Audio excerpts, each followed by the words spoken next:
for our glorious development update for December. We're coming to you live from our studio. Ooh. Obviously, I'm here today with some new faces. Well, not really. You've seen Langford here before. We had him on during, actually, it was your anniversary, wasn't it? It was in Yeah. February of this last year. He's our executive producer, and of course, with me as always, Stephen Sharif, our one and only creative director. Hello. And I'm Margaret Crone, your community marketing lead. Yay. And This is crazy. different. It's different, Right? Yeah. Actually, when was the last time that we did a stream in It was in person? our old office. Yeah, that was like almost Right. 2 years ago or something, Yeah. A right? little over, actually. Yeah, Yeah. that's right. It's crazy to see how much we've grown as a company. And I mean, this is the perfect segue of like what this stream is about too, is that like you've just, It's been a crazy year Yeah. of growth. not even just a year, like during the pandemic, we grew an Oh, yeah. immense amount. Yeah, but this Yep. year especially though has been pretty considerable Yeah. as well. Yeah, and it's, we talked a lot about kind of showing off the studio and giving people a peek inside. You guys saw some old, if those of you who've been following since like circa 2018, 2019, you Steven saw walking around with his with phone. my phone kind of doing, and now this is a little bit different, higher production quality, but of course, We're still keeping the casual vibes. yeah, and the whole spirit of this is to invite you guys in, let you take a look under the hood, meet some of the developers, and actually it's been pretty fun Yeah. to do some of these interviews. Yeah, Steven's already done one earlier, so Yeah. these are a little pre-recorded, obviously, so that we can make it go forward. But we're trying not to cut we didn't cut as much as possible. Right. So we're very much just trying to have free-flowing conversations, which is really fun. And I think these types of things are really good actually because, obviously we do our monthly updates, Yeah. but not everybody has an opportunity to kind of watch each month what's happening and what those updates are. And this is a great way at the end of the year to kind of concisely bring in what's happened and give people a one segment kind of look at all that's transpired over the last 12 months. Yeah. That's kind of cool. And you get a little glimpse into areas in our studio, so you can kind of see that. And once we do have all of our cool murals up and our art, Oh, yeah. we will definitely do a proper studio tour. We just want to make sure that we're kind of giving you glimpses early on. And I know those of you who are Kickstarters, who you're going to get like a real life tour. Ooh, that's that right, in we want to make sure Yeah. that it's really fun for you all. So that's probably going to be nearer to closer for launch. Yeah, time. for sure. Right. I mean, we're talking about the kind of busyness of this year, but honestly, on the production side, Ooh, Holy your cow. team has grown Yeah. immensely. Well, it Oh, did. that's That's right. very true. Yeah. Yeah. doubled in size. It did. It doubled in size, and it's like super duper cool to have all these people like actually supporting the teams. I You know, like know. we talked about this a long time ago when we were moving from like a small company Yes. to like a bigger company, Right. and we were like, we're gonna need a lot of support, and we're kind of there now. I mean, we still got a Yes. long ways to go with Yeah. a lot Yes. of a lot of growth still to come, but it's Oh. super exciting. I think it's been really cool to kind of watch quarter after quarter this year as we're doing the production strategy meetings and going over the milestone schedules, just Yeah. seeing, oh, the new face, keeps on going. Yeah, that's absolutely true. And we Yeah. talked about annual reviews last month, how we were moving into wrapping those up. Yep. And you guys have like way more people that you have to do reviews for. Oh my for me, my team is Yeah. a little smaller, but we also are supporting the development team in order, like we're different people. Like the people who are talking to you on, like Twitter and hanging out with you on Mm-hmm. Discord, we're a whole other team. So when we get comments that are like, why are you talking to me and not developing the game? These guys are hardcore, working Oh, yeah. super every day, really hard and passionately, as you're gonna see when you meet some of the developers. Well, and our leads team has grown too. Like, Oh, significantly. Yeah. We did some leadership training too. Yeah, we did. That was It fun. was incredible. It helps. Yeah. We had a few. I think we did like almost 6 days between the two different groups Yep. of those leadership meetings, and they were a lot of fun. Just being holed up in a room for like 10 straight hours each day. Well, and it made us realize like where we're lacking things, where we need to work towards, Right. and things of that sort. And sometimes you need that reflection. And for people who haven't been leaders in leadership roles before, it also helps you realize like how to talk to people or how to. Right. But my most important takeaway, I think, from those particular leadership meetings this year was just the level of alignment that existed already between us and the leads and the know. development. She It was even- so well, she said cool. to us. She said to us that like the biggest problem that most other companies have is the camaraderie and Right. like sharing the same vision. And she's like, Yes. that's the one thing you guys don't have a That was problem the thing. with. So it was so cool to see her Yeah. come in and then go like, "Wow, you guys already got this. Like, this is crazy. Like how connected you guys already Yeah. are. I do tons of these, and and then she like went off on some of the like ones that she's done, and it was Right. like, oh my gosh, like you guys are gelling so much better than And all these other places. my favorite thing about that whole process actually was as we were going through each categories and we were filling out like scaling 1 through 10 numerical values of like I hate doing that. those particular things. And we put all of our stickies up on each of the right. categories. Like, whoa, these are all really close to each other. That's so good, though, true. because that means we all see where our problems are and we're all on the same page. in regards to it, Absolutely, which was really. yeah. I agree with you. Like Yeah, that's it was, pretty it neat. was really good. You know, it's really cool though. The whole point of this last month of the year is that we get to kind of look back on everything that we've accomplished, on all the things that we have plans for the future, and just reflect on kind of the course of the studio over the last year. Totally. Yeah, it's really a great opportunity for us to get that back-looking perspective. Absolutely. Yeah, and on our front, like my teams are looking at like the data from social media, what things went well, Right. what things didn't. How can we, engage with you all in a better way? And obviously, you've seen us continually progressing over that Right. over the years. Yeah. I mean, even the way we do our live streams has changed, Absolutely. and like next year we plan to make more changes. So we're definitely keeping an eye out on like the things that you guys say to us, how you interact with us. And obviously on the development front, continually progressing and making sure that we are just being more efficient with our production. Yeah, and of course, we're all watching kind of coverage for the game from our awesome content creators out there who Yeah. Thank constantly you. kind of, Yes, thank review what the live stream updates are and everything for the game for our audience. And I think one thing that can be said that all of you are going to agree with, 2022 was a very different pace of year for our updates. I feel like I blinked. I know that you that you guys got to see each month, significant progress. And of course, that comes in part due to the company scaling over this last year, which was very significant. But in addition, just kind of as development continues, these things will ramp almost in a very vertical way, right? Yeah. And that's something that I think people get to look forward to for 2023. Of course, and I think a lot of times you see games that are developed and you get to see it like right when the beta is, which their beta is like pretty much their game's ready Right, to launch and they're yeah. just testing and polishing. right. For us, like you're getting to follow us on this journey, and making an MMO is a big Yeah. feat. Yeah. It is much bigger than people think, and I hope that you are getting a glimpse into like all the little details and minute details What it that we takes to make what one. it takes, Yeah. because it's a lot more effort than sometimes I think people think. Right. And I know that's not for everybody, and that's why we always say Oh, like yeah, we for make sure. different pieces of content for different types of folks. Absolutely. I mean, this phase that we're in from a development perspective is really catered towards those individuals in the community who are interested in watching the development of a game. Because, like you're saying, this is not just something that many players experience, but also development teams don't typically think about how they're actively working on That's so right. features and Sharing. assets that get shared live, essentially. I cannot think of another company that has invested this much in their community this far in advance Oh, of the yeah. product.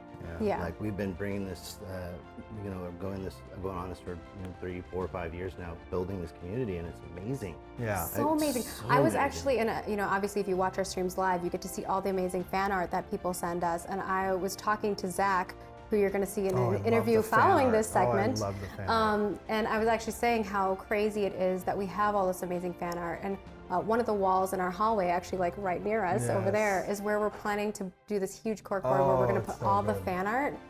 So keep sending us those things. We love seeing them. And we've already had people making cosplay, and we're definitely going to put that up there. So we appreciate you all so much, and we hope that, this, to kind of segue into what you're going to be able to see for the rest of today, is that, you're going to get a glimpse into our studio. We want to set expectations that, we haven't quite decorated everything yet Intrepid style. We are planning to do that. We have some cool murals. I chatted with John about like what Oh, pieces yeah, we're I going love to do it. and stuff. So once those things get put up, and we have a little bit more of a, a vibe that we want to share with you, we'll Yes. definitely give you a proper tour. And we also bought some equipment like Yeah. gimbals and stuff like Oh, that. yeah. All of you've been seeing our production quality for Extra Life increasing, Mm-hmm. and obviously this. So we do have plans of showing you guys those things.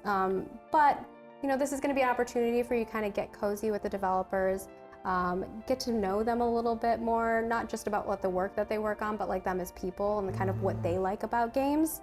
And so we'll be chatting with the folks who helped with the Unreal Engine update, character creator, seasons and environments, combat, gathering, and of course crafting. So we hope that you enjoy that. And of course, we're going to look back at the year and kind of do a little year in review. bring your tissues, get ready to cry.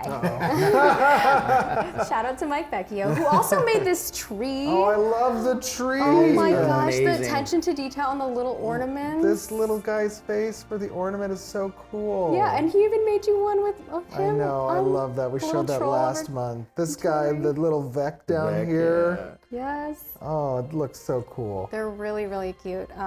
Maybe someday we'll have ornaments that we sell for a I holiday know, that'd be thing. great. Yes. Should totally do that. Yeah. So before we go into everything, I do want to spotlight our comment for YouTube. And of course, if you want to be spotlighted, be sure to subscribe to us on YouTube on our development update and also leave a comment and you could possibly be the spotlight. So today's spotlight is Eric 634, and they wanted to know, I'm very curious what work Intrepid is doing to capture valuable data in Alpha 2. Has Intrepid built dashboards and data gathering tools? And I feel like this is a great, Oh man, I was gonna say who gets this one. Yes. I feel like we're all hyped about that. Yes, of course. like- Data. yes, well, we do. We love data. So yes, there is actual work going into data and collecting and game logs and stuff that we'll be using down the road a lot, especially during our alpha. Yeah. To help us, to guide us to understand where we're meeting our marks and beating our marks and what we want to be accomplishing as far as where finding the fun is. Right. Yeah. And of course, those come along with a complementary set of tools that are created by our developers to collect that data, not just from gameplay, because that's one important aspect of it, what players are doing in the game. Yeah. But another part of it, which completes that picture, is active community engagement with those players as well, to tell the tale from the player's perspective, not just the actions in game. Right. And I feel like a lot of companies, and many of us probably in the community have experienced this in other games, decisions get made from just data points that are numerical, it has to be right? a combination. But it must be a full picture that requires some investment on the company's behalf of that community outreach and engagement, right? Totally. Yeah, and that's what I mean, that's one of the reasons why I started working here is when the first conversation Stephen and I had on the At phone. Milton's, we ate lunch at well, Milton's. Before remember that, I had a before that. Yeah, conversation you're with you right. on the Yeah, yeah. phone because McPhee was like, you need to come work with us. And I was like, I don't know. And chatting with Stephen really and I think back on it, that was like 4 years ago for Yeah. me. But the reason why I was like, this is a place where I want to go is because you really understand community. yeah. You understand how important it is that we are gamers also and that we, are making games for gamers. Right. And I often work in the past with people who maybe aren't gamers and they didn't really get the perspective of that, or we'd be making decisions because it's like, hey, this is the bottom line and we're Right. trying to hit that, and if you don't hit this, you're fired. Yes, and there's nothing So- more frustrating from a player's perspective when something changes in the game and it changes for the wrong reason because some value in some cell in some Excel sheet says, hey, this is the data that we scrapped from player activity. Yeah, and so what we're doing when we're sending reports over, we're like, hey, the numbers are down for this because X and Y. We give some analyzation to it. And I think that sometimes that part is not read or looked into as much as it should be. Right. And it's so important to not just like look at data and make decisions, but also understand like why that data is that way in the grand scheme In the of grand things. scheme of things. Yeah. All right. And with that, I think that we're going to head on over and meet up with our Unreal Engine and character creator folks who Steven was interviewing. So we hope that you Yes. enjoy the rest of the stream, and we will see you all on I the flip love side. the fireside feel to this. I just gotta say Ooh, it. it's so good. We aren't going to stop that. We definitely want the genuine vibe, and I think Oh, yeah. hopefully you guys all feel that way through this. All of our streams have been that way. We want even just these types of ones to feel that way too. So. Yes, so we'll see you guys in a little bit.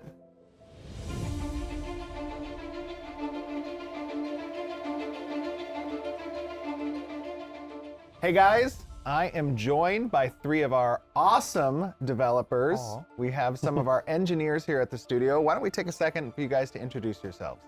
Hello, I'm Clayton. You might remember me from the Character Creator live stream. Hi, I'm Mitch. I've been here at Intrepid for coming up on 4 years now, and I'm a senior engineer. I'm Zach. You might also recognize me from the Character Creator live stream. And me and Zach are also engineers. Yeah, we are also, yeah. Also gameplay engineers. Yeah. So that was a fun live stream, but let's talk a little bit about earlier in the year. Actually, Yeah. it was at the end of 2021 and into January of 2022, we showcased our transition over to Unreal Engine 5. Yeah. That was quite an endeavor. Yeah. We had a lot of things going on all at once. Yeah, it was a lot going on. There were a lot of people who participated in kind of getting the project over to Unreal 5. Talk to me a little bit about what that process entailed. Yeah, Mitch and I were at the forefront of that, especially Mitch. I was helping out a lot with the version control. We have a lot of additions to our custom version of Unreal Engine Yes. that allow our designers to do what they need to do and allow custom features for our engineers. And getting those reconciled with all of the awesome new features from Unreal Engine 5 was a lot of work. So Right. yeah, The more custom changes that occur in the engine makes that process a bit longer and a bit more intricate, right? Right. And when we get a new version, we have to make sure that all of the previous edits we'd made to Unreal Engine still apply or still are needed. yeah, So we had to step through, pardon me, basically everything we had done up to that point, and one by one say, do we need this? Do we need something else? And talk to us a little bit about kind of what benefits. I know the audience obviously has had an opportunity over this course of this last year to see the benefits that Unreal 5 bring to the project from a visual fidelity standpoint, but also a little bit behind the curtain on the tech side. What type of benefits come from Unreal Engine 5? Well, there's a lot finer control, for the map, and for things like separating out things into, they call it world partition, yeah. to greatly increase the performance of especially the client in very cluttered areas. Right. The large-scale additions to the engine have really helped Ashes from the regards that we were already going to have this massive world, and the engine, the feasibility of it just improved on that regard. Yeah, like one thing that a lot of people don't consider is how you bring all of the people on a massive team like this to actually work on the same thing. Because previously, a lot of the files would be saved in larger chunks versus now in Unreal Engine 5, things are saved as individual actors. So people can actually access the same level simultaneously and contribute work to the same features of the project or the same parts of the content without stepping on each other's toes. Right, and from a workflow perspective, that is very nice to have, because previously you would have to wait as a handoff for some particular checkout to be checked back in before you could start working that area. We'd lock each other out, and as well as the environment team very often. Yeah. That was a big problem, especially on the art workflow side for the environment team. Yeah. It was a big relief to move. Yeah. And then finding out that someone had something you needed to make a specific engineering change, and then having to wait a couple days, at the worst case, to be able to access the file. Yeah. And now you can just work on the same thing. It's beautiful. And tell me a little bit about kind of some of the performance-related benefits that come on the asset side, things like Nanite, or just the visual fidelity of the world with things like Lumen. A lot of people hear terms like Lumen and Nanite, and they just see that it looks awesome, but you don't realize that these are also actually just fundamental changes to how the graphics are handled under the hood. Because with Lumen, so previously a lot of people are familiar with hardware accelerated ray tracing, and so many people are familiar with that. Yeah, simulating in the audience especially. Yeah, simulating global illumination and shadows, and it was a really big thing whenever graphics card companies were coming out and saying, this is going to be the new amazing tech, and they were showing we off. tested some of that with Tristan, I think back in 2017 or 18. Yeah. And we had little side-by-sides and watched the performance. Yeah, they're like, oh, ray tracing on, ray tracing off. Yes. And one thing that Lumen does is it allows you to actually simulate ray tracing on the software side. So, well, it's not simulating ray tracing. They're solving the same problem with a different solution with software simulated global illumination instead of hardware simulated. So now it's more accessible to people, and that's why Lumen looks so amazing. And that's actually one of the reasons why early in the year when we showcased the video transitioning over to Unreal Engine 5, we used that cave area to kind of show the benefits of that global illumination bouncing, cascading off of the environment. Yeah, Just exactly. amazing looking. And you combine that with the virtualized geometry, Yeah. and it's a win. Yeah. Not to mention obviously the performance gains as well. Because Nanite is per pixel geometry, which is amazing. Like for large worlds, a lot of the times you have massive textures that are considered virtualized, and this is like a very common practice previously for handling giant textures is you virtualize the texture, which means that it's now streaming from disk instead of all being loaded into memory at once. And Nanite now provides that for geometry, so you can stream in the geometry more granularly, Which is and have huge. per pixel geometry. So it's pretty incredible. It is very cool. Now, obviously, it doesn't end with Unreal Engine 5. As the community is aware, starting next month, we're actually going to be making the move over to 5.1. Yeah. And talk to me a little bit about what that process is going to entail, and also what types of benefit it's going to bring. It should be a fairly smooth process, smoother than our initial. Initially, we did the pre-release version of 5.0, and that was a little rough.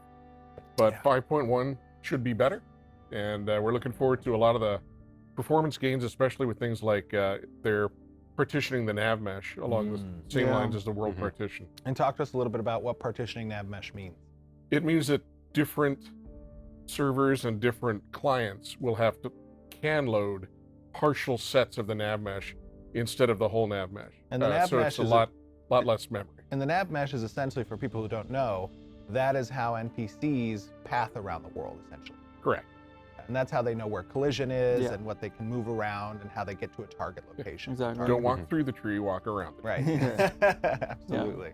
And talk to me a little bit about I know artists are very excited about 5.1. Why is that? Well, a lot of the features that were still in like a beta form for the engine are now coming online for as like more performant versions or more reliable versions. So like the entire studio will be able to move over to DirectX 12 for our primary graphics API, which that's going to save the artist a lot of headache, because a lot of the time somebody will be like, hey, this looks bad, or like I'm getting these weird glitches on the textures, or I'm crashing, and now a lot of it's just coming into maturity with 5.1. And they're also incorporating Nanite as part, as I understand it, with the foliage actors as well.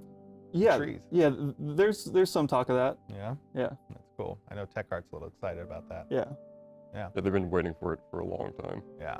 Yeah. I remember they were talking to me about it almost 6 months ago, I think. Awesome.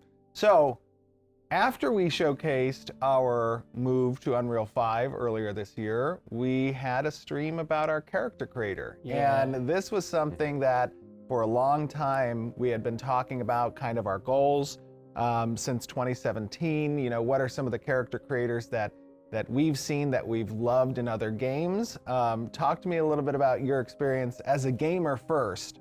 What are some of the things that you look for in a character creator, and why you were excited to bring something a little bit that level and beyond potentially with ours?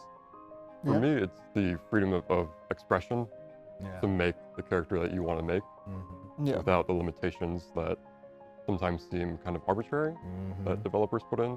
I really enjoyed Baldur's Gate character creator. Absolutely. I thought that was a lovely one that really made me feel like I was in a fantasy realm crafting my own character. As well, from the, I guess, purely tech side of Black Desert Online, I really enjoyed more of the tactile click and drag to customize the character. The direct manipulation. Exactly, Yeah. For me, it's usually, can I be green?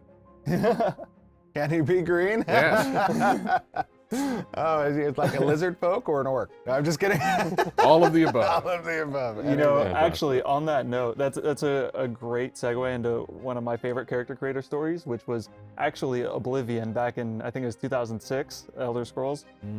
It wasn't like an amazing character creator, but they had a lot of options, and you were able to sort of manipulate it in a way that you could push the limits by like dragging one slider back and one slider the other way. And I would always make my person like red or green just for fun.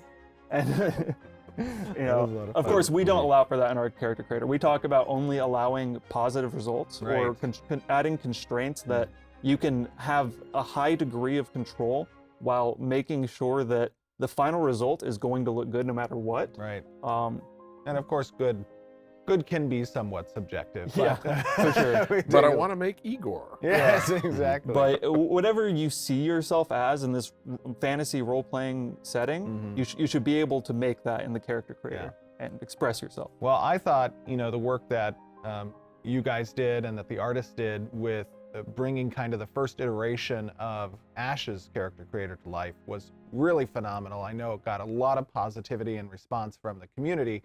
Talk to me a little bit about that process. What did that entail? That was a whole lot of R&D at first. Just to see if it was, I guess, possible within the engine we're working in, and especially like what we wanted for it. Yeah. Because we had a lot of demands that we couldn't really point to in other games and be like, let's just do that, you know? Yeah. There was a lot of bespoke functionality that was novel to Ashes. Yeah, and it's one thing to make it work in the character creator, and it's a completely different thing to take the character that you made in the character creator and make that work in game and make it performant. And that's one thing that Zach played a huge role in, was actually getting the assets gameplay ready by threading the skeletal mesh merge process.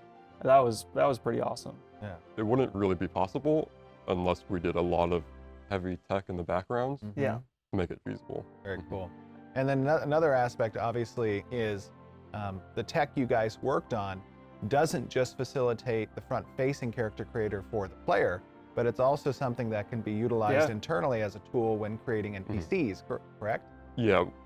When we were in the ideation phase of character creator, we always thought that it'd be great to have a customization suite for design, so they can go in and make quest NPCs, they can populate the world with their custom characters, they can go in and give life almost to each individual NPC if they wanted to, and really make them unique and customized. Yeah.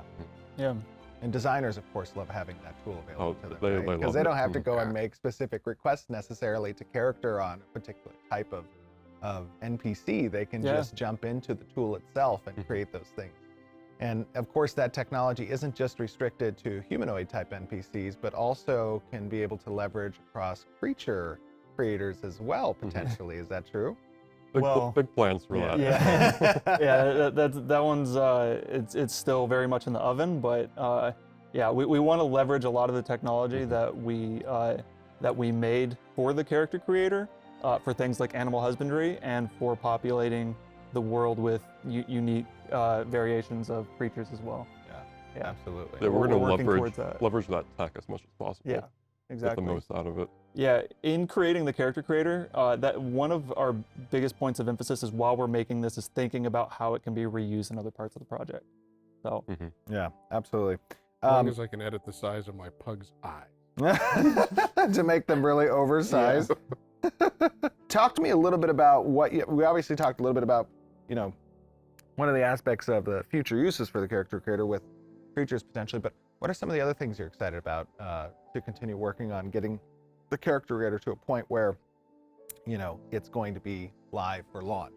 What are some of those features? I know we took a lot of feedback from the community when they gave us responses during the discussions thread about what they're looking for. They talked a little bit about more hair options, more abilities to do tattoos, perhaps even to customize those things. What are some of the things you guys are excited to add? Yeah, so one thing that I'm really excited to work on next is the hair customization. Well, a lot of the functionality for the hair customization is there, but I think that you saw in the demo, it was still using sliders. We really want to expand how much you can customize individually on the hair, and also incorporate that same mechanic of direct manipulation so that you're dragging different parts of the hair or actually configuring it that way. Especially with longer braids and jewelry and more of the granularity you can choose to really customize your character. Yeah, we saw a lot of commentary about that, those additional. And of course, players, as you guys understand, those might not always be available at the inception of a particular character, but might be unlocked through achievements in-game that you can then revisit the character creator through Salon services and nodes and start to customize further as your character's history matures within the world, right? Yeah, that's one thing that I'm super excited for, is the gameplay integration of the character creator in real time, and how we integrate different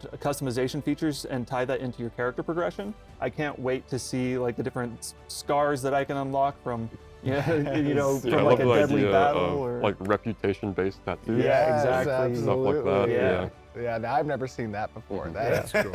Yeah, going into the tattoo parlor in the Dunir node and then getting like a special Dunir tattoo. Oh my god. That's gonna be awesome. It would be also cool as a feature if you're capable of inspecting other players', customization options and what they represent. So if you do add the scar from the dragon fight, another person can see, they have a scar and it's from that dragon fight. Exactly. Yeah, that is There's a wealth of gameplay, options that we're going to give designers to be able to populate the world with quests and reputations and everything like that. Yeah, that's Really super exciting. cool. Very, very cool. Well, awesome. I guess one final question that I would have for you guys is, as someone who takes a long time to create your character, do you generally just randomize and go, or do you sit there and fiddle with it?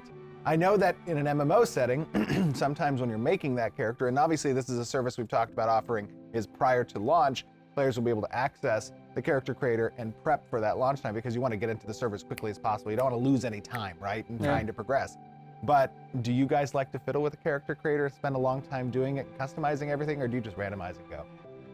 Well, at first, I do both, actually. Really? At first, I randomize and go, and I give the game, I'm super picky. I give the game an hour. Nice.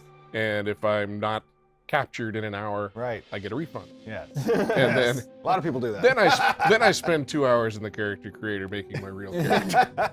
Okay, so first you vet the game, then if you like it, you spend the time. Right. What about you guys? So normally I'll randomize to find a starting point that I like, and then I'll customize from there.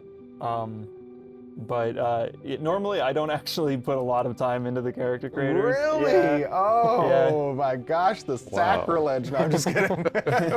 I spend a lot of time in character creators, and if there's ever an option to mod it, like Skyrim, Yes. I'll add even more customization options, cool. like modded Skyrim, just so I can have full control. And like, if it's not a time gate, or like I'm waiting to get into the game, if I have like a single player game, I will spend a full play session. Oh yeah. Just tweaking everything. Yeah, I generally, if I'm if I'm starting a game, especially an MMO, and I know that, I mean, in the past, the MMOs that I've experienced, it was rare to kind of visit that character creator again and get to change things. So I would spend a lot of time building out the character and customizing things. I don't know, I'm kind of guppy for the role play side of things. Yeah.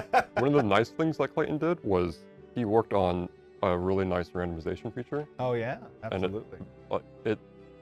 Like if you're not one of those players that, like me, that spends a lot of time in it, you can just randomize through, and you're gonna get like amazing results every Yeah. time. Yeah. And like, Clayton did a really good job with just the breadth of the customization with the randomization, Yeah. and then you can always use that to go off of. Yeah, I was having a fun time just kind of spamming that randomize button and just watching the different shapes and figures and faces just roll through the character creator. That was actually pretty cool. Yeah. Seeing how many different ones you could generate in a short Yes. amount of time. That's neat. Yeah. And that's going to be at the forefront of our content designers' ability to populate the world with convincing, good-looking characters is a decent-looking randomizing feature. Awesome. Yeah. Very cool. Well, guys, thank you for taking the time to chat with me and our audience. Yep. We're going to have a fun little segment coming up next.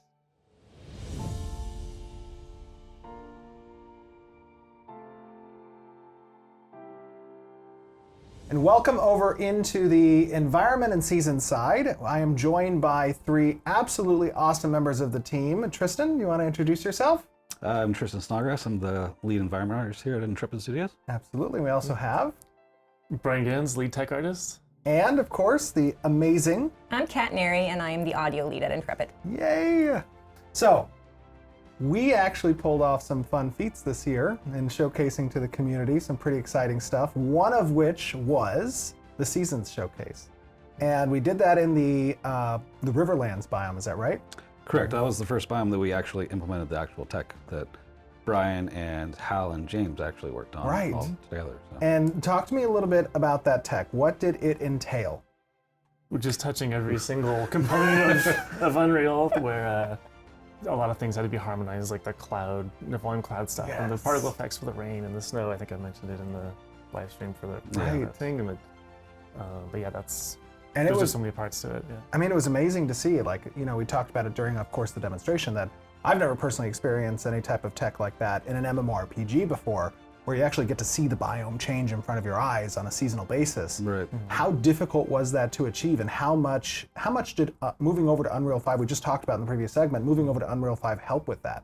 I think it helped with it a lot. I think a lot of the cases in Unreal, the solve you're looking for is a button press or a checkbox or something, but there are a lot of different systems to harmonizing gameplay implications and it's probably like one of the hardest things is the planning out of how to start it so that the whole approach is future-proof and does everything you want it to do or might want it to do. down the Right. road.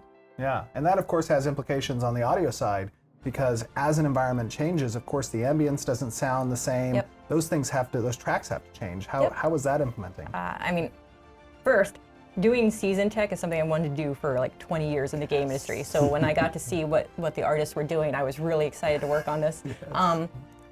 You know, you would think that there's just 4 seasons, and so you make your 4 sounds of summer, winter, fall, spring. But we're going to go high tech, and we're going to do 8 variations that seamlessly go through. Ideally, you won't hear the changes because they'll be so seamless and they'll just kind of go through. Yeah, it's something you don't get to see in the live streams right now because you do changes in 30 seconds. Right. So when we do the sounds for them, and as the audio team continues to grow, like right now, I went out and recorded the Rare Rain in San Diego a couple of weeks so ago. Good. I and love yeah, listening so to that kind of stuff gets into the game. And as it grows, we'll go do more field recording. You know, we try to make as much custom sounds as we can that fit the environment that we see. And I, of course, haven't received yet your itinerary of all the places in the world you plan to travel to collect. Yeah. I will be asking for reimbursement. I can't wait when I go to Fiji and Yes, exactly. I am more than happy to travel all over Europe to collect the perfect references for the different types of assets. Tree, maybe we can get that as well. You never know. Well, talk to me a little bit about that. What were some of the inspirations? I know James did a lot of work on the seasonal showcase for those assets. How do you guys kind of derive what you're going to fill those biomes with? So first, it was just trying to find some real-world references that we could take as inspiration.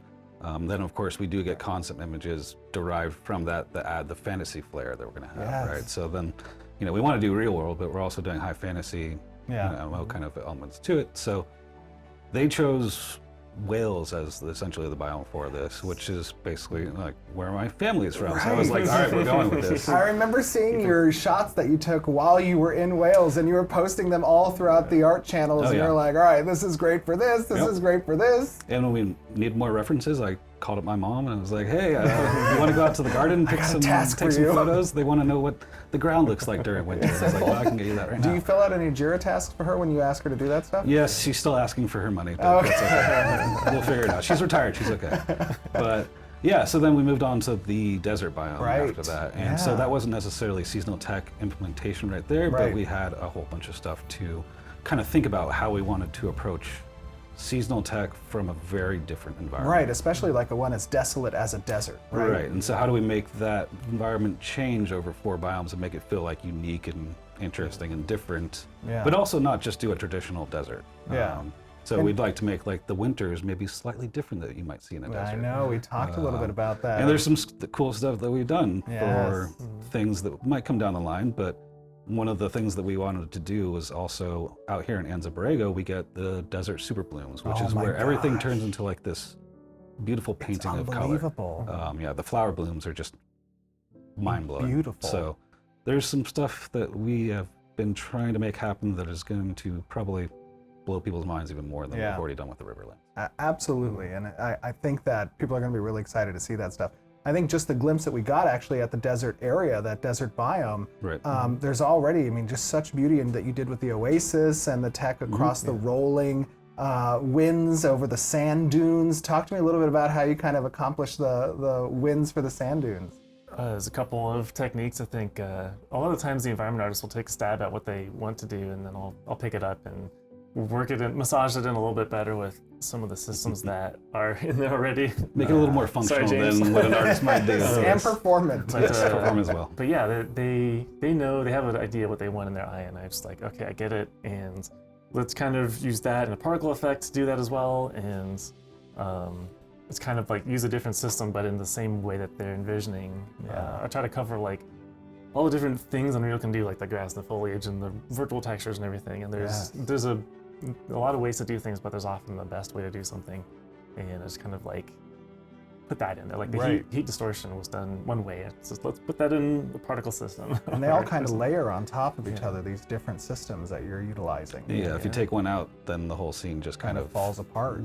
Loses that full vibe. And now, of course, we have certain types of weather events that are, of course, going to impact audio as well for these areas. Like we talked a bit about one of the boss designs that are intended for the desert biome having this kind of whirlwind of sandstorm, and when players get inside of those things, how does that kind of change audio? Yeah, no, Brian's been awesome to work with because he's built a lot of systems that can drive the audio dynamically. So I'll go out and record various levels of sounds, and then they'll procedurally change in the game to really make you feel like you're in there. Even the same with the trees. If you go under the trees right now with the wind, the little leaves will kind of go up and down with the wind parameters that Brian's set up, and it's really, really neat and really interactive. And not just the winds. I noticed that as I kind of move through the game and I get close to some of these particular foliage actors, I hear birds chirping or some type of cue that just happens in the background. The birds are super cool too because they're going to be assigned to certain trees, and sometimes you'll find that really cool bird, you want to sit under it, and then sometimes you'll find a bird that maybe you don't want to be near, and so maybe you'll chop down that tree and then take away his home or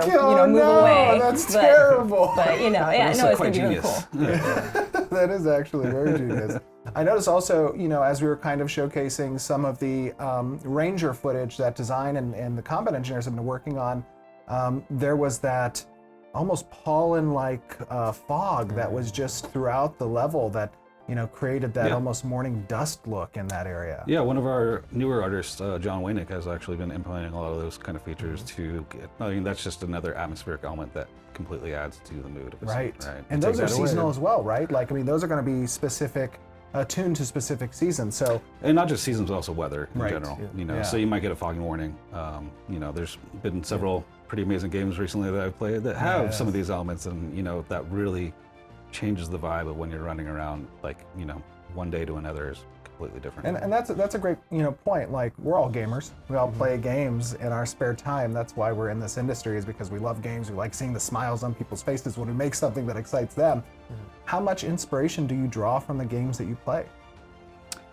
That's a tough question because there's so many different types of games that you can play, obviously, and I don't really stick to one. And none of them have a shortage of awe-inspiring feats that their dev teams accomplish as well. Yeah, and for me in particular, Red Dead Redemption it's such a great game. Is an amazing game where I could just ride around and enjoy the nature all so day. Great. Or the shenanigans that the horses have. Yeah, all the little things, But that specific game has a lot of atmospheric elements for when I'm running around. I just really enjoy, not just the visual elements, but then the sound does kick in. And sound to me is one of the things that really truly sells like a movie or a game, especially the music and such like that. But if the audio doesn't feel right, then absolutely. I mean, that was something that was big for me, not just in gaming, but I find in many different forms of entertainment, especially media, television, movies, that the soundtrack, the music that accompanies what's happening, more often than not, elicits stronger emotions from me than the visuals or the dialogue.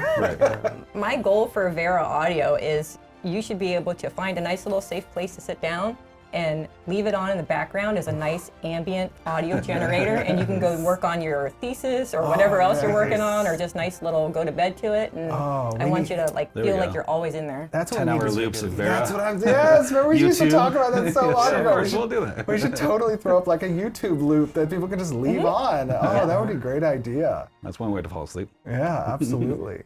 So as we kind of, look forward into 2023, what are some of the areas that you guys have on your excited list of things to tackle, right? What's the biome you're looking most forward to? So the redwood forest is something that we're aiming to push into.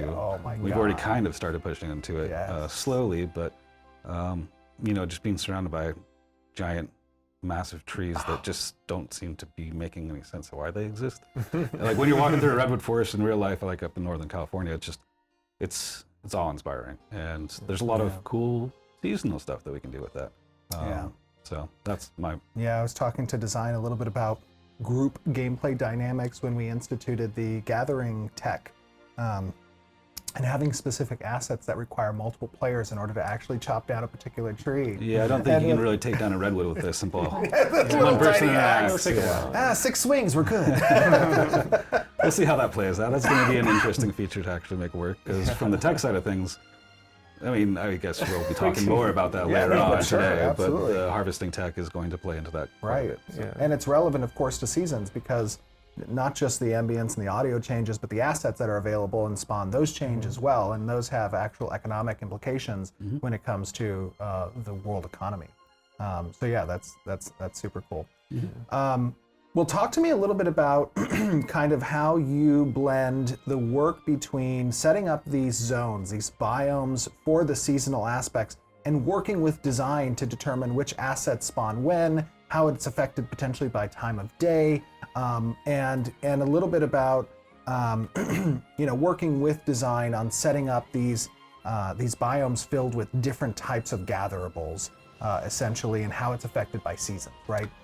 They have cycles, essentially. There's going to be different types of plants, different types of foliage that you can harvest during certain times of the year. Yeah.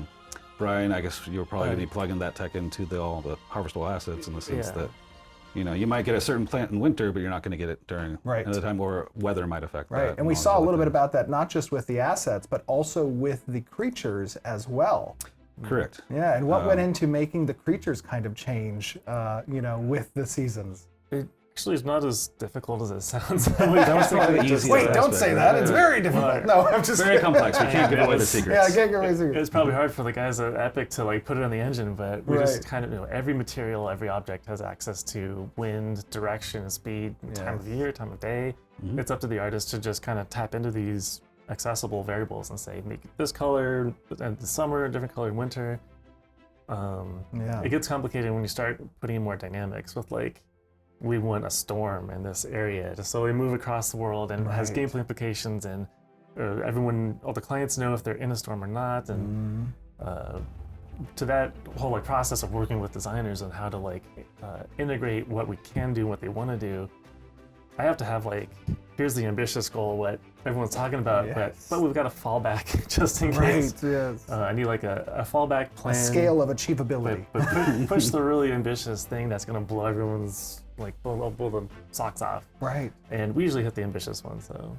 So somehow, some way, it always works out. Yeah. Right. And then, of course, you have to think about kind of all of these things from an audio perspective, where essentially you're layering on these different sounds, and when does it become too much? If I've got a storm coming, I'm in combat with 10 creatures, I've got players around me with abilities and effects, and I got dynamic music. A great code team, and we're also using Audio Kinetics Audio Engine. Both those things with the code team and the audio engine will allow us to do some really cool dynamic mixing that we'll get to choose what needs to be in focus. When you're in the storm, you're going to hear the storm, but if combat's coming on and bigger things that need to be focused on, those are going to kind of come up while the storm will go down. So it's going to be all kinds of proprietaries like that. That's awesome. That is awesome. Well, with that being said, we are going to be moving over into our discussion about combat. And I want to thank you guys for joining us and chatting a little bit about the seasons and what it takes to actually make this stuff exist in game. So awesome job, guys, and we will be seeing you in just a second.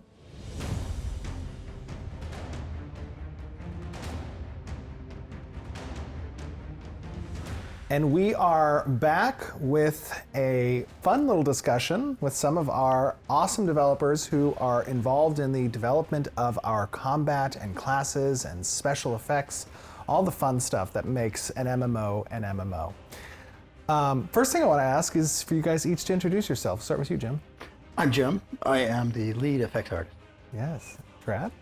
Yep, I'm Trad Thompson. I'm a senior combat designer on the project. Awesome. Keenan? I'm Keenan. I'm a gameplay engineer. I mostly work on combat and movement.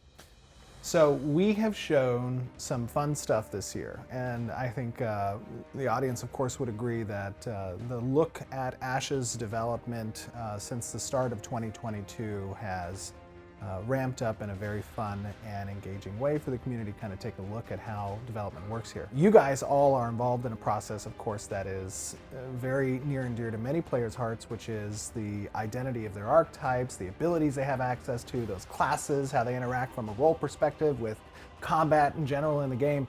What are some of the inspirations? What are some games that you guys have played in the past that kind of help to influence the decisions that we make on Ashes? Oh, that's a good question, because I mean, if you're playing an MMO, you're going to have to think of kind of the big players out there. And I got thousands of hours in World of Warcraft. Oh, and really? that will definitely influence how I shape kind of some of the iconic imagery, the colors and shapes. I think really a lot of that motivation comes back to the feedback I get from the community and from the other developers. Yeah. Like Tread is always kind of saying, hey man, what about this shape or this size? Or I'm thinking about this mechanic. Yeah.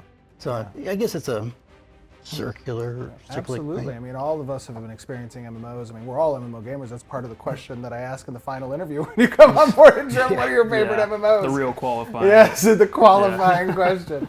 Trev, what are some MMOs or games in general you kind of draw inspiration from? There are so many. I would have to narrow that down to. I'll pick an MMO since that's the most relevant. But I'd say the most influential MMO on me, on just as a gamer, has been Dark Age of Camelot.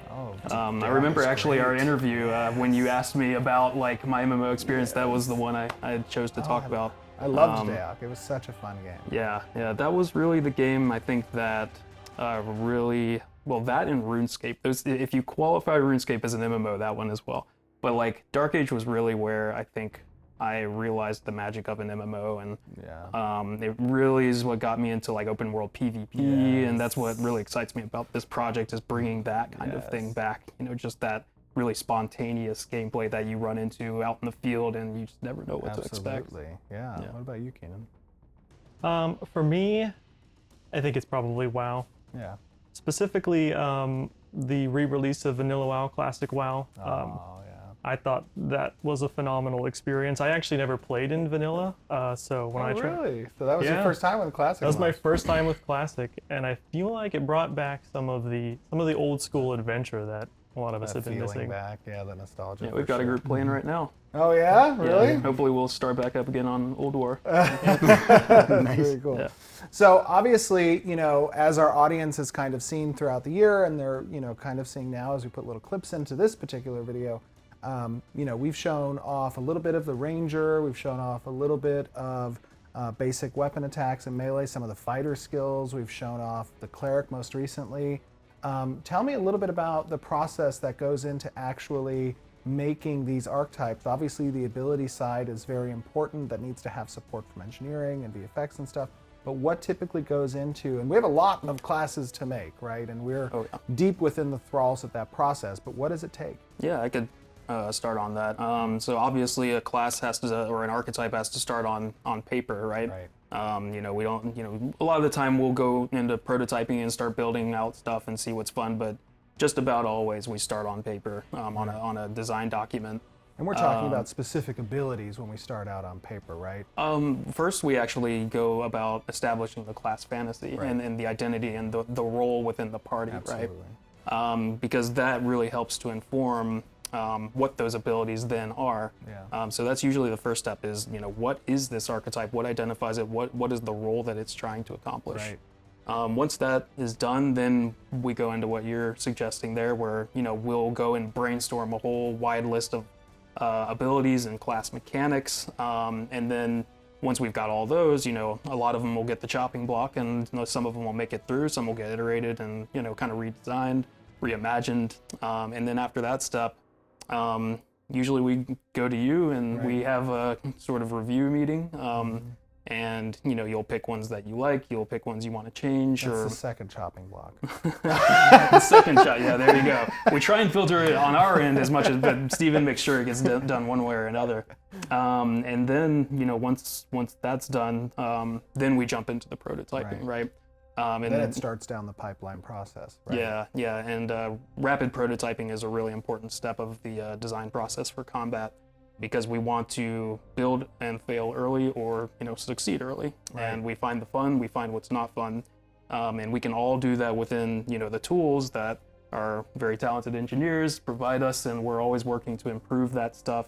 And the better tools we have, the better the designers can then do their job. And of course, engineering kind of fields requests from a capability standpoint on what design can actually provide a particular ability to do, right? Talk to me a little bit about, how you field those requests, how you incorporate that as part of the ability system, all those things.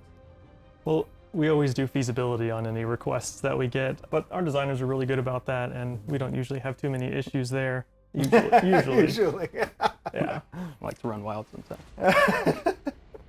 For me as an engineer, though, I think a lot of times the challenge is in, they're trying to get the fantasy right, and the question is like, how do you make somebody who's playing a game feel like they are being delivered on that fantasy? So when design asks us for something, we usually play it a lot ourselves as we're making it, and we search for that feeling. And we're all gamers, so we know what it feels like. Yeah. So we're looking for it as we build it. That's one of my favorite things. As I'm walking past your desk, going to my office, sometimes you'll just be like, "Hey, Steven, you got 2 minutes?" Yep. And then you put me at your desk at the keyboard, and you're like, "How does this feel?" Yeah. Do you feel like a ranger? I know. Do you feel like a ranger? Does this sword slash feel good? Yeah. Yeah, absolutely. I mean, and obviously, you guys, you and Adam have had a very instrumental hand as part of working with design and visual effects to kind of capture not just that role, but that feeling as you described. And sometimes that incorporates working with animators to get the right types of authored animations for like particular weapon attacks and or abilities. And the timing on those things is pivotal in creating the right feeling, right? There's so many technical components to it. And as is often the case with engineering, it's like eliciting that right human response out of the very mathematical thing is the challenging part. Yeah. And Jim, obviously, audio and visual effects, they come in kind of near the end of that pipeline where, design and engineering has provided the tools to design, design's iterating with authored animations, and then VFX comes in and says, how can I make this look spectacular? I mean, there's a tremendous amount of thought that's already been placed into this mechanic or design or ability or whatever. So on top of that, we're thinking about how can we push the MMO space. We don't want to recreate the other games. We want to make it our own game. Yes. And we want to push the effects to a level that you just don't see in the industry, period. Right. But at the same time, we don't want to create visual effects soup. So we're working on creating a visual language, something that the gamers who are playing this are going to understand, like, hey, that's like an arcane ability, or that's like a tank mixed with this, summoner or whatever. So we have to figure out how to do all of this, not make it too muddy, but actually execute in a way that looks cool. So it's really, really nice to have people like Trad and our engineer team to go back and forth and be like, hey, can we connect this beam here?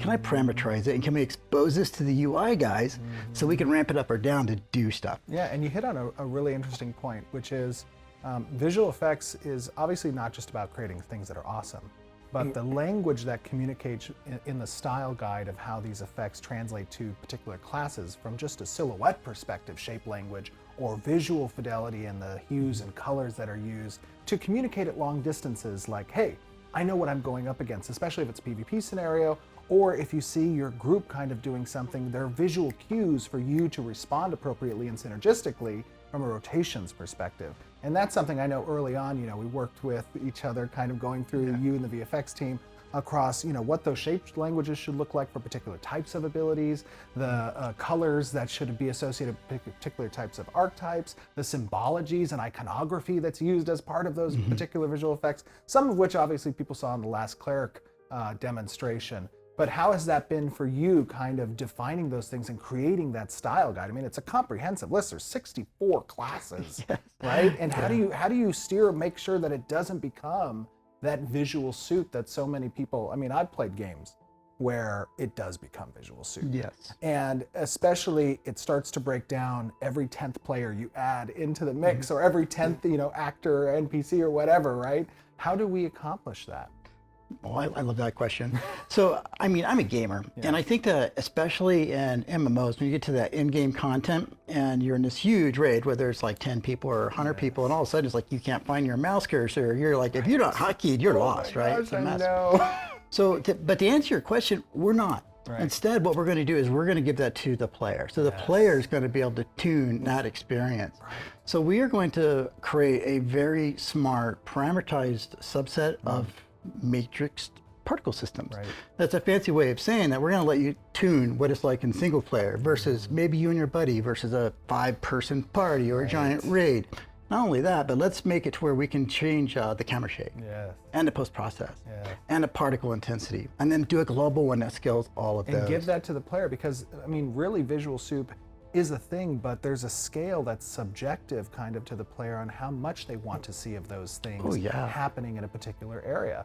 And this is something, obviously, you guys who've been following the project for a long time, as what we've talked at since the very inception of Ashes is a desire to tackle that particular issue that many of us have experienced in other games, of course.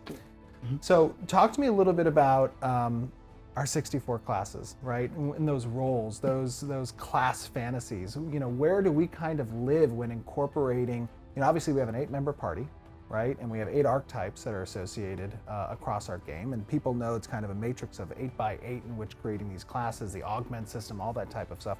People have just now been starting to get a peek under the hood of the creation of these archetypes and these classes.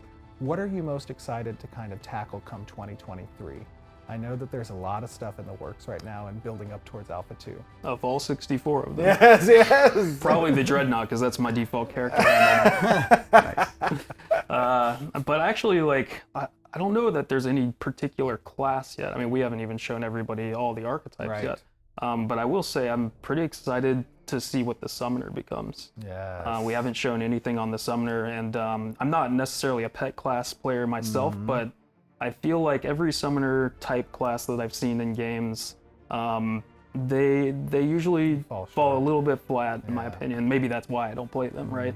But I would like to see something a little bit more dynamic with, like, you know, summoning in real time in combat rather than, oh, I summon my pet right at the beginning of combat and then it's done. It's out there doing its own thing. Yeah. I think there's a lot left to be explored there, and I'm pretty. In fact, we've already written up some stuff about it. Oh yeah, absolutely. And but it's some stuff that we've shared a little bit with the community and just a little bit. Just a little bit, but I think they're going to be excited to see next year kind of some of the stuff that's gone into that. What about you, Kina? What are you kind of excited about from either a technical challenge perspective when it comes to these ability systems or combat in general or class-wise?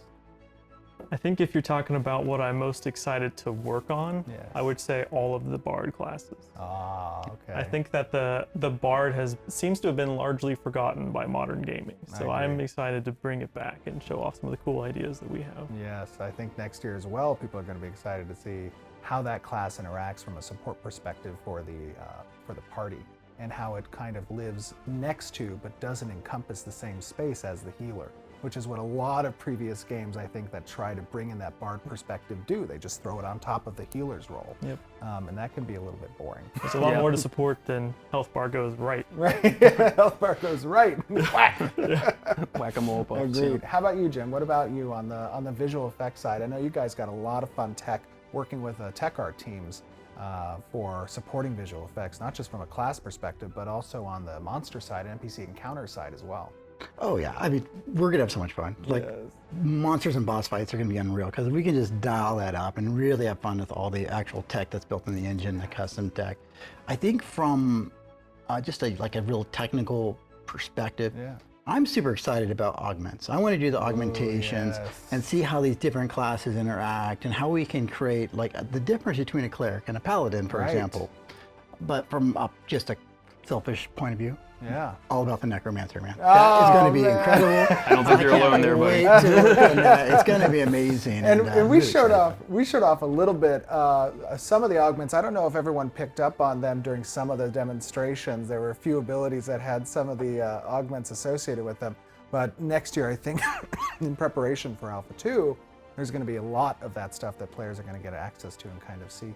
You know, it's something that's interesting to me is I think next month we're showcasing the tank archetype, and we're going to be showing some of those abilities. And within the next I might have actually just leaked that. I'm so sorry.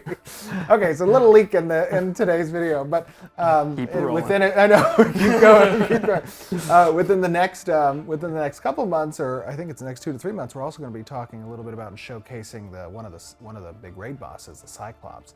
And I know that has a lot of visual effects that's going into that encounter, as well as some unique mechanics that are associated with supporting some of that ability that the actual Cyclops has available. And I think people are going to be a little bit shocked by that because it's pretty cool. Oh, it's going to be epic. Oh yeah. It's going to be insane. I mean, you have this unique problem with big bosses in general. Yes. Now have I'm going to leak a little more.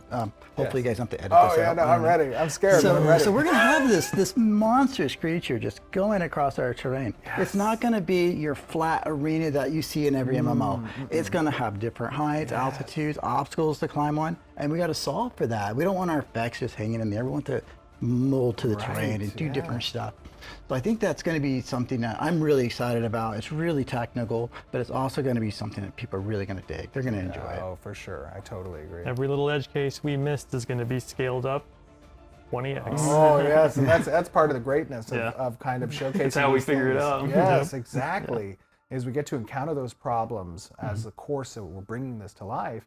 And as we're addressing them, we're showing the community as well, right? That's something that's super cool. Another thing, you know, obviously we're building a massively multiplayer game. And a lot of our encounter design, a lot of the PvP scenarios that players are going to be subjected to, those are very dense populations. And when you're building out this concept of these ability systems, how much of that massively multiplayer component gets taken into account when creating, ideating, so to speak, these mechanics that are provided by engineering, but also the class kits as a holistic view, you know, what abilities we're actually authoring? Do you take into that account, or is this, you know, something that's really more focused around solo gameplay, group gameplay, or massive gameplay? Oh, we've got to think about all of it, Absolutely. right? You know, from the ground up in that phase I was talking about earlier, like the ideation phase when we're brainstorming these abilities, we always have to think about how does this scale up, right? A lot of games have the luxury of not having to do that. You know, they can design a number of abilities without even having to necessarily consider the performance implications it would have in a networking environment. There's a lot of additional things as designers and engineers and artists that we've got to think about every time. So it kind of blows up the scale of, you know, it can be a little bit mind paralysis sometimes when you're thinking, but you know, we get through it, and we've gotten pretty good at it. From a performance as authoring kind of these visual effects, how useful has the migration over to Unreal 5 been with the use of Niagara and its system? Oh, it's key. It's very critical. So every single effect that we author, we have to author for different scenarios. How far away it might be, we might cull stuff, how close it's going to be. We're also going to cull stuff. Right. There's no point in having something that just blocks your entire view. Yeah. So all this will happen like in real time dynamically. So we can scale down particle systems based on how many players are active, or how your performance might be changing, or anything really. Right. Maybe it's a Thanksgiving Day and we want to have less effects. We can do that. So it's super robust with the amount of control we have over every aspect of visual effects. Right. And we'll be needing to do all of that, to set all these things up, because we don't want to have a situation where, oh yeah, our game is really great until we got into the open world PvP now stuff. Yeah. So we're not going to make this, the effect should be there, but it shouldn't be, that's all you see. Right, it's complementing, absolutely, the mechanics and the gameplay, 100%. Keenan, now obviously on the engineering side, the gameplay engineering side, you of course have to field these requests for different types of mechanics that need to be authored. But when you think about performance-related considerations for the ability systems, stats to kind of quickly update, all of the stuff interacting with the network, how has that been for you from a challenging standpoint? Yeah, with the scalability requirement cranked to 10, it pretty much makes every aspect of combat like 3 times harder than it would otherwise be. Yeah. But ultimately, I think we've got a handle on it, and we've been very intentional with our data and with our systems, so that we can modulate how quickly they receive and send updates based on who cares the most. Yes.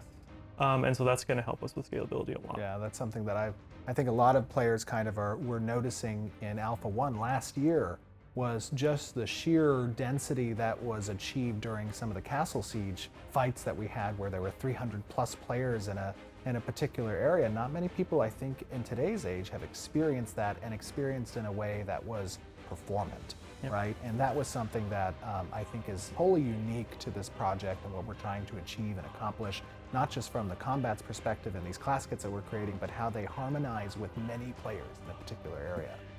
So you guys have been doing an awesome job on that. Well, thank you guys for joining us and talking a little bit about what it takes to make this magic come to life. I think I speak on behalf of the community. You guys are doing an awesome job, and not just you, of course, the teams that work in association with you and that you're a part of. We're really appreciative of that.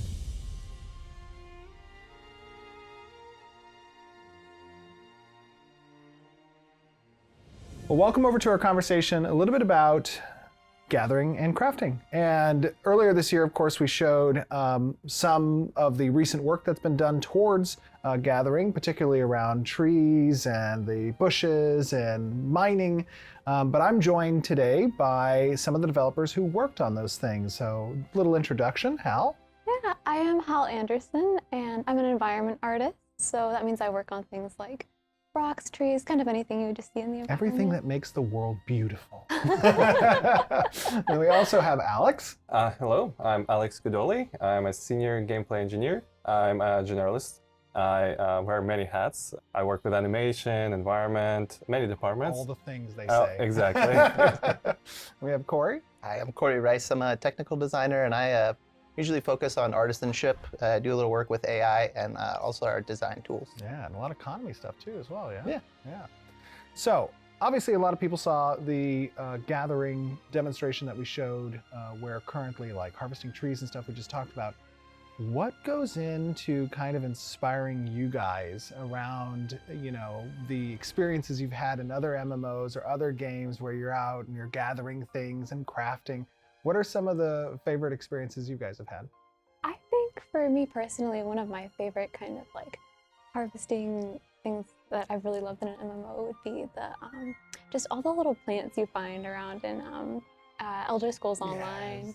Yes, they're so good. Oh my gosh, there's so many of them too. I love just kind of scouring, you know, the environment, kind of seeing what you can find. I think they have such good design too. You can always like visually really spot them. Like, oh, that. Gonna go over there. See what I can find. Yeah, what about you, Alex? For me, probably realism. Yeah. Specifically Arcade. I spent a lot of time scouring all the lands to find all the illegal farms. Illegal farms, not only that, but like any trees. Oh, yeah. But the fun part about it is like after a while you go outside and be like, oh, I know what that tree is. Oh, I know what that tree is. A little bit of learning Yeah, from exactly. the game. Yeah, it's like, oh, this is an aspen tree. Oh, I know that. I do like that too, where there's a hint of realism kind of in what you're experiencing in the game and how you can associate that with the real world. What about you, Corey? Yeah, totally. I really like the exploration part of it, searching around for things, and like Hal mentioned, there being like things that catch your eye, and oftentimes you're like, oh, there's some gold, and then you find yourself at the bottom of the dungeon, and you're like, oh God, what am I doing here? And maybe make some friends and... Wait a minute, that's not a friend. Exactly, this guy's trying to take my gold. And then we fight, and just get you into all sorts of different adventurous situations. It's such an important part, obviously, of MMO design, right? It brings kind of the environment that you're in, the world that you're in, and it makes it a bit tactile. It makes it something that you can leverage to further advance your character, your position, the wealth that you might have. And, you know, one of the things that I think was really interesting about our approach on these gatherables out in the real world was even simulating a bit more of that realism, not just from the type of thing you're gathering, but how that thing interacts with you in the world. And one of the things that sticks out is the design of these trees falling and the physics associated with them. And I know we talked a little bit about during the demonstration, but you know, talk a little bit about what it took to get there from a tech feasibility perspective. Oh, it's a lot of work. I mean, it's a lot of cross-departmental work. Right. For example, like we have to figure out how we want to simulate the physics, what kind of collisions we want to have on trees, as well as making sure that they simulate similarly on every client as well. So that it doesn't feel off-putting for one player to see it falling to the left, or another player falling to the right. Like, oh my God, this tree just hit me. Exactly. No, it didn't. It hit that guy. Exactly. Yeah. So, but yeah, no, physics is, as I was saying before, it's a wild beast to tame. It's just a lot of tweaks. You have to have a lot of patience, figuring out all the constraints, you know, all the volumes.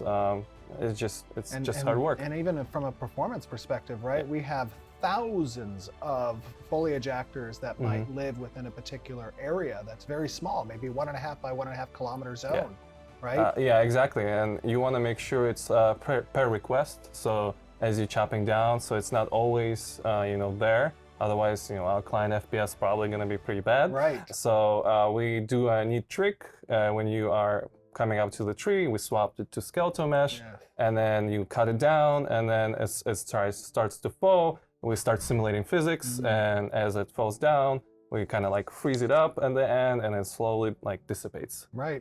And Hal, tell me a little bit about what it takes to actually bring one of those assets with joints and a skeletal rig so that the impact on the tree can show the physics and the branches moving. What did that take from an environment perspective? Oh yeah, absolutely. So I think that definitely got a lot of help from animation, you know, the animators on our team kind of getting that set up. But I think that from an environment perspective, a kind of most challenging thing was kind of setting up the skeletal rigs so they can all kind of communicate efficiently and kind of finding a nice balance between, so like, you know, one branch doesn't have all the weight, you know, it's able to kind of fall and be in a fluid kind of way. Yeah. And you have to make different states as well, right? Because it's not just about being able to gather this particular thing in the world, but also at what stage is that thing? Is it an adolescent? Is it a young tree? What type of harvest can I get from it if I were to, let's say, gather it earlier in its lifespan, right? That has some design principle associated with those. Yeah, definitely. Like, we wanted it to look good when it falls down, but we also wanted the environment to look really good during different seasons and different stages of life of the thing that you're harvesting. So not only did they have to do that work one time making a tree look good, but we wanted it to work on all the variants, and we wanted it to work when it's a small little sapling or a mature tree. So yeah, just figuring all that out and all the different permutations of it was interesting. It's interesting. And also not only that, but when you think about kind of showcasing those different stages of life for a particular asset, that obviously creates an additional amount of work on the asset side, right? To create those particular stages of that mesh's lifespan, right? Yes, yeah, it does. Yeah, I think to kind of like, in a forest, like, one thing that was really important for the environment team was kind of showing not just one kind of monolithic tree, but having different kind of varieties. So you can see that it is like a living forest that like grows and like has different stages of life. And it definitely is a lot of work. Yeah, absolutely. Because now you're not just making the tree at the adult stage, you're making it at the sapling, you're making it at the young adult. And then talk to me a little bit about kind of how we achieve that scaling between these different stages. I think the first thing we wanted to achieve is to make sure that environment artists can place them at the painted stage so that it sets up the general environment. And then creating multiple states that it iterates over efficiently. Once you can chop down like adult stage, it goes, for example, to empty. It has to make sure it replicates to every other player, and then it transitions into a sapling stage, into young stage, and all the data needs to make sure it propagates to every client that sees it, and make sure that also the bandwidth is not too large, because we want to, keep we don't want network traffic a little cheaper. Yeah, exactly. We don't want you to run through the forest in like 400 megabytes. Oh my God. Yes, exactly. Corey, obviously, design has some significant intents when it comes to the variety of the types of gatherables you have access to. And as many of our players know, the professions that relate to these particular gatherables and what you can do with them are also expansive. How do you guys on design go about kind of architecting what that pyramid, so to speak, of gatherables are within the world? It is the base of the economy, right? So all the processing professions and crafting professions kind of start with what's gathered from the world. So we start by like determining what needs to be fulfilled. So players need armor and consumables and weapons, and so each one of those things sort of like fits in their lane, and we need to define what things should exist in the world so that we can make those, right? So that was kind of the first step. Yeah, absolutely. Now, obviously, it's interesting to see when you go up to a particular rock and you mine it, and there's obviously some amount of time that it takes to gather that particular resource. What types of profession-related progression can influence that time that's spent, but also, and we've talked a little bit about this in the past, there's an element of prospecting that occurs. Yeah. Talk to me a little bit about that and how it interacts with the system. Yeah, so we definitely want progression, right? Like the more time you spend mining and the more effort you put into understanding how mining works in Ashes, along with other gathering professions, we want you to get better at it.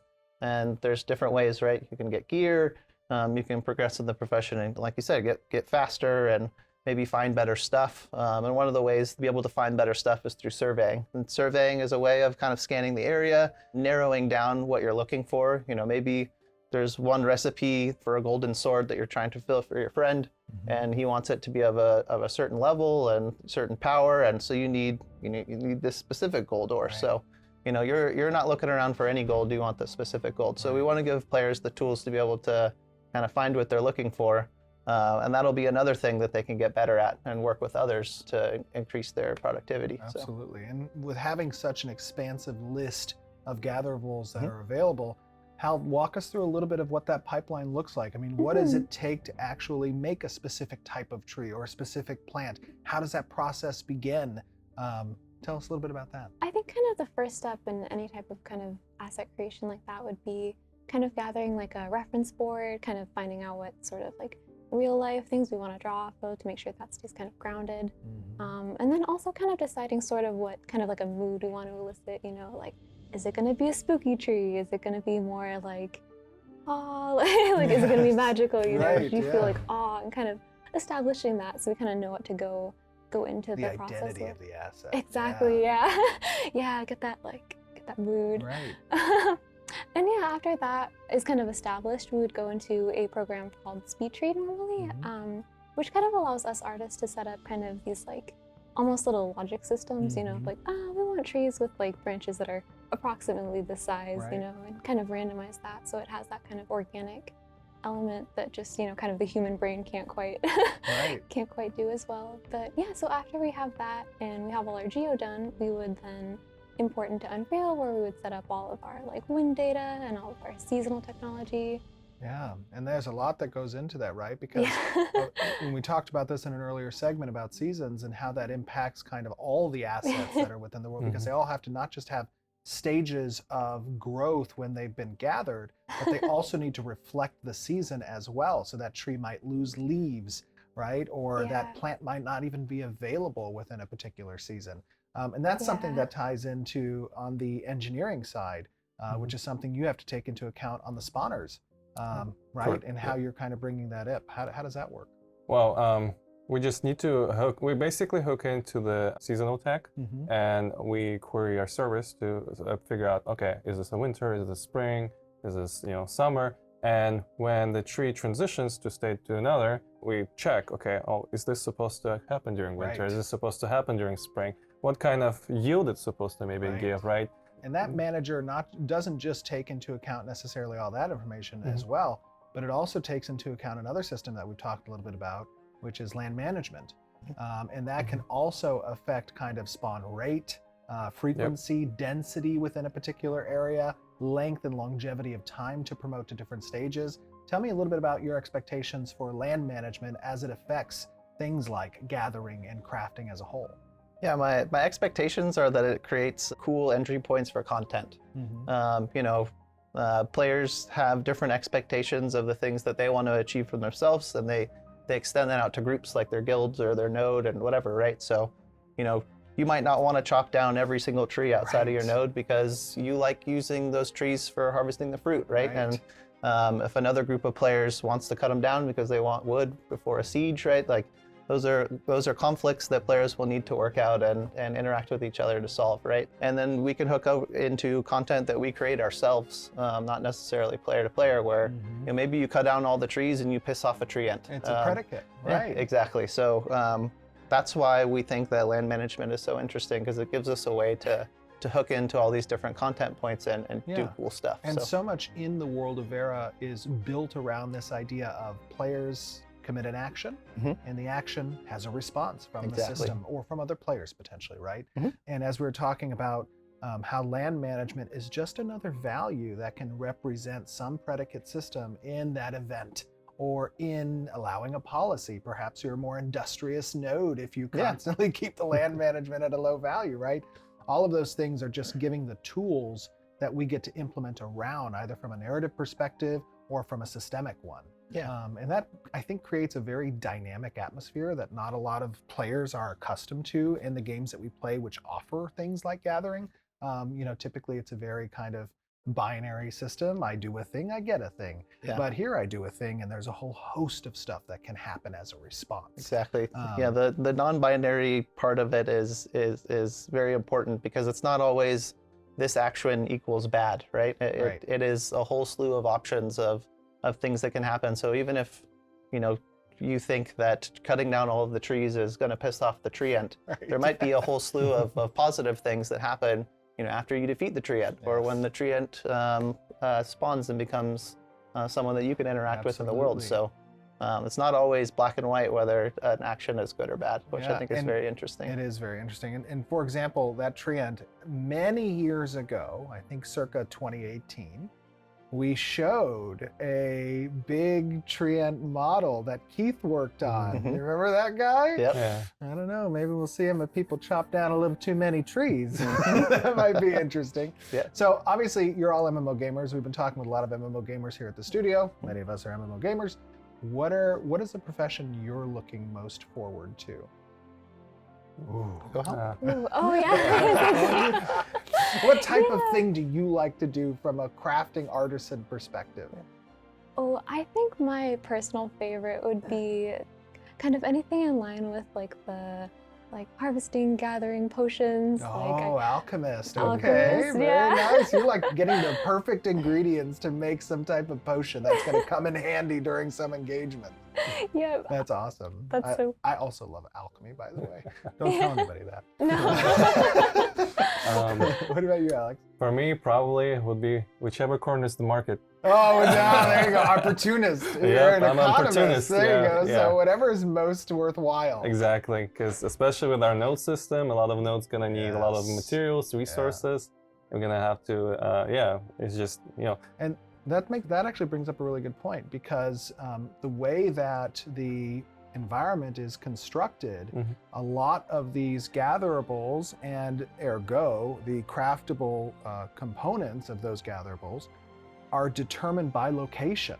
And so you're not just creating one giant economy, you're also creating local economies as well, which relate to the transition of those goods across the world, which can make it more opportunistic with some danger or risk involved. Yeah, that's super interesting. I like that too. I'm kind of there too. Yeah. What about you, Corey? For me, it'd be really hard to choose just one. I love fishing. I'll try fishing in every game, no matter what. I really like crafting of equipment, whether that's armor or weapons. There's something special to me about outfitting yourself or another person for an adventure that they're going on. Yes.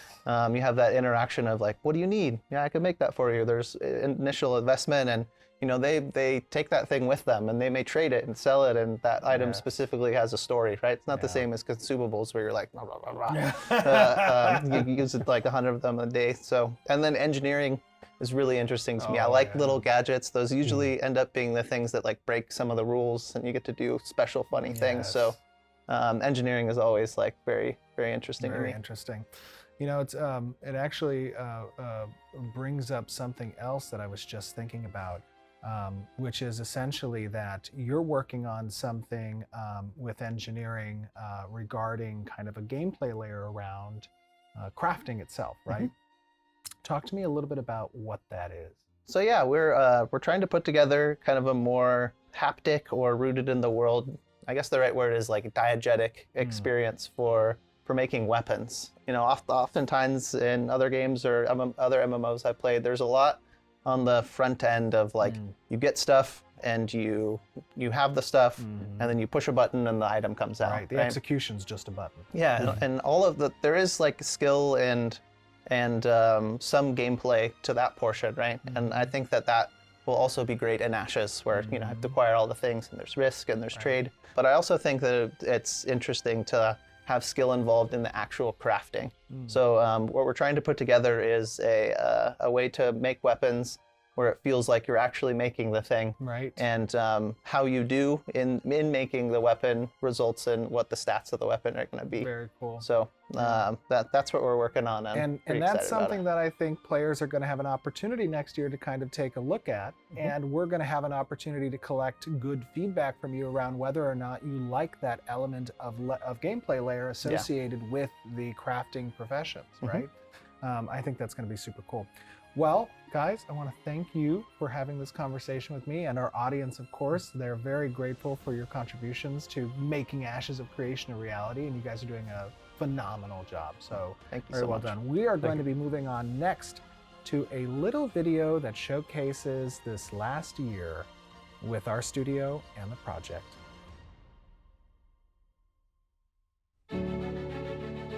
building games is difficult. That being said, we built an amazing team at Intrepid, and it feels very much like a family. So getting up each day and going into the office and working with the colleagues at Intrepid is a delight.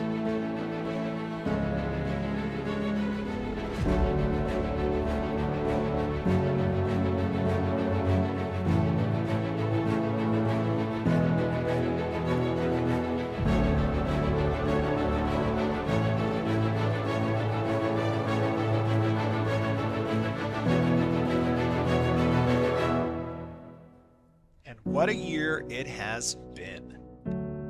The team has been hard at work. You've seen the progress of Ashes of Creation over the last 4 or 5 years, and you've seen where we've come from in that time to our Alpha 1 presentation, and you can see how things develop. Super excited with the character creator, and I have very rarely ever encountered a character creator, even at this state, that is as capable as what our team has been able to develop. Every day that passes and I'm watching the tech continue to get refined and the environments continue to get these passes, and I'm just talking to the team and like, oh, so good. The new world map in all its 1,200 square kilometer glory.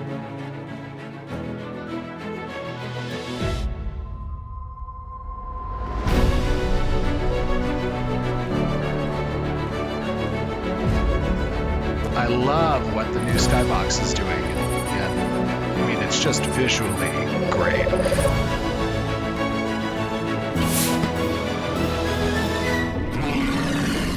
I am so happy to see the excitement from the MMORPG community at large. Like, that looks fucking crazy good. That is just, oh my god. Like, whenever people are talking about how they want fantasy games, this is what they're thinking about. What? It grows into a horse? I didn't know that. This game looks amazing. Way too good! Ashes of Creation. It will be the most ambitious fantasy MMORPG ever attempted. No. It looks good. It does. It looks great. good. Grab yourself a...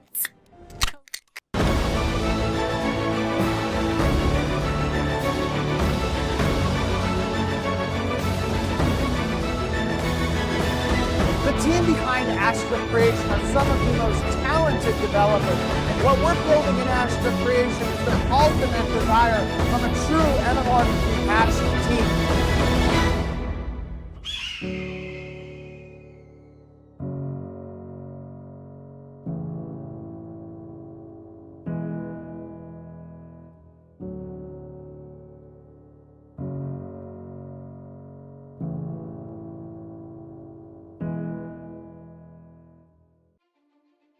Thank you everyone so much for joining us. That's going to be a wrap for us for our December live stream update. We hope that you enjoyed it and loved getting to know our developers. That was so much fun chatting with everyone. They're so sweet. Everyone's amazing, and you can just see the vibe is just so, everyone's just passionate and loves what they do, and that's kind of like the best Super part. talented. I know. I mean, just a great team. Absolutely. Of course, if you have feedback for us, head on over to our forums, forums.ashesofcreation.com. We love hearing from you guys. We interact with you always. We're sending reports to our developers so they can continue to make sure that we're on the same page as we move forward in creating the world of Vera. And those reports are super important. I mean, really they are. The community team does such a great job of picking out all the tidbits of information from the players on the forums, on Twitter, on Reddit, everywhere. They read everything. And they compile it in a huge report, and there's an hour that we kind of sit down with the developments of particular features and or systems and kind of hear from the community team all the thoughts that you guys give about these particular subjects. So it's very important. Make sure you guys go and give commentary on stuff. And most often the thing is, wow, that's already stuff we're already planning and we're already thinking of. So I think that's, it's the validation of that we're all on the same page. So thank you so much for joining us. And of course you can follow us in all the places at Ashes of Creation. We are constantly posting and giving you guys updates on a daily basis and interacting with you. And we love all your fan art, so please keep sending that to us. So good. Absolutely. And 2022 isn't just The last year of this growth. I was going to say, like, it's really cool to just look back at what we accomplished this year in 2022 as a team.